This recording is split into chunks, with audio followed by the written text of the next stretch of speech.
Sabi na nga ba eh, hindi ako nababaliw. Sir, tawagan ko na kaya yung pamilya ng missing person ko. Hindi. Wag mo na. Baka kasi parehas lang sila ng tattoo ni Bukol. Kailangan natin yung mas matibay pang ebidensya. Yung fingerprints. Bautista! I am proud of you. Kita mo, dami mo natututunan sa akin. Dumikit ka lang sa akin. Para... Cecilia? Uy, sir, may Selena ka na. Alam ko, makakatulong to sa atin. Cecilia, pwede bang humingi ng favor? Sure. Ano yun? Di kasi nila pinaprioritize kapag nag-request ako sa lab. Pero kapag ikaw yung nag-request doon, sigurado ako hindi sila makakayaw. Anong ipapagawa mo? Fingerprint analysis. Mukhang meron tayong mistaken identity.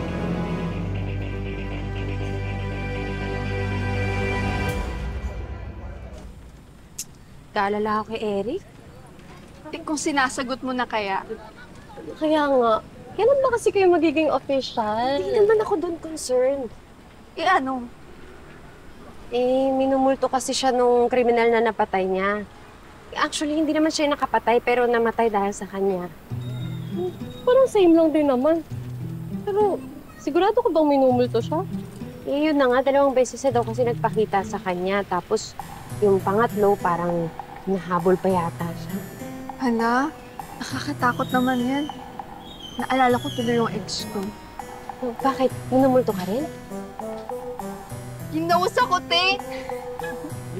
Parang panga naman to. Iba naman yun eh. Ano ka ba? Pinapatawa lang naman kita, sis eh. Kaya nga, masyado ka kasing seryoso. Pero, naniniwala ka talaga sa multo? Hindi pa naman ako nakakita. Pero naniniwala ako kay Eric. So kapag sinabi niya na nakikita niya yung multo, baka totoo naman na may multo talaga.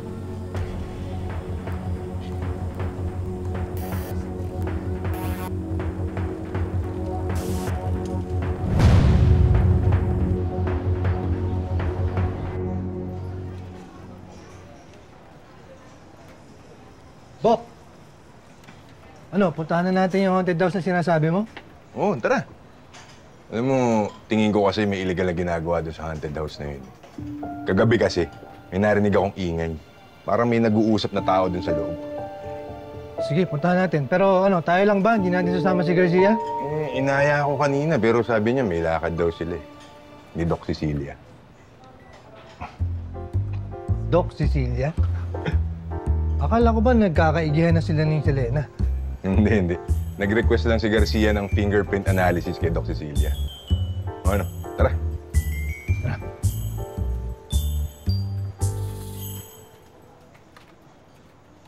Salamat po.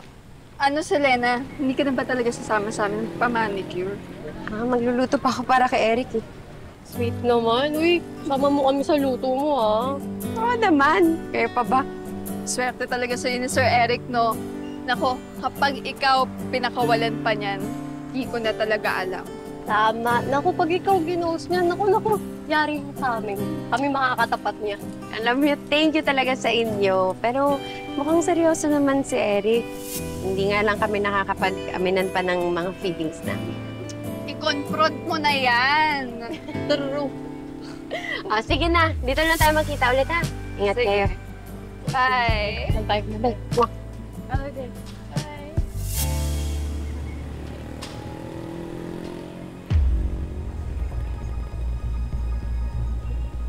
Ganito talaga ng shota mo, Garcia. Sarap multuin.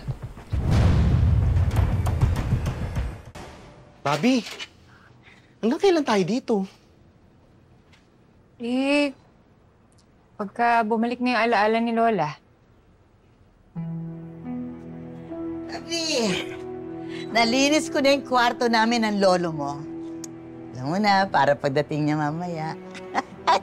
Teka, iihi lang ako.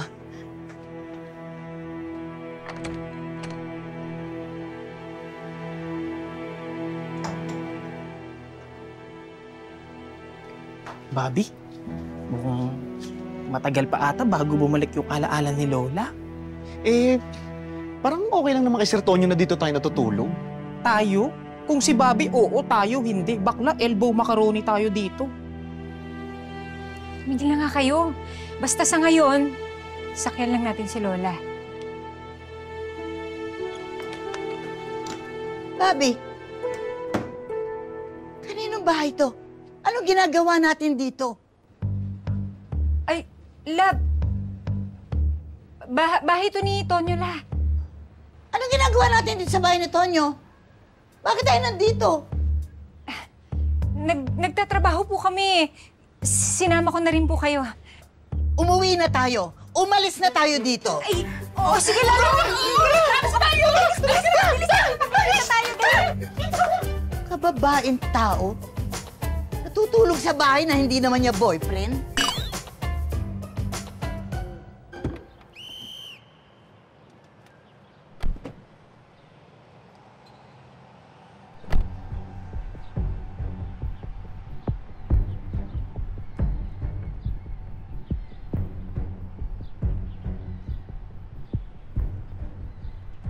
Sigurado ka ba doon sa kutob mo, Bok?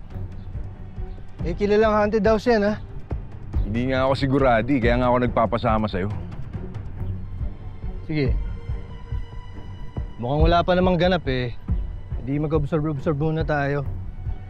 Sigurado ako sa gabi kumikilos yung mga yan. Para walang makakita. Tapos, dahil iniisip ng mga taong haunted house yan, sigurado walang papasok dyan. Ano kaya yung nasa loob niya?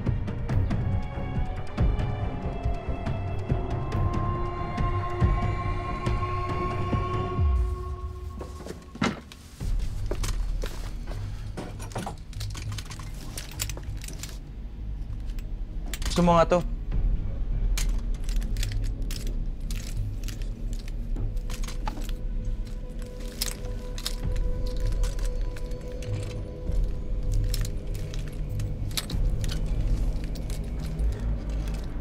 Ayos. Tutuwa si boss nito. Sino mag-aakala? Sa loob ng haunted house. Katagong negosyo ni boss. Sige na, ipitin niyo na yan. Bilisan niyo, di-deliver na yan, ha?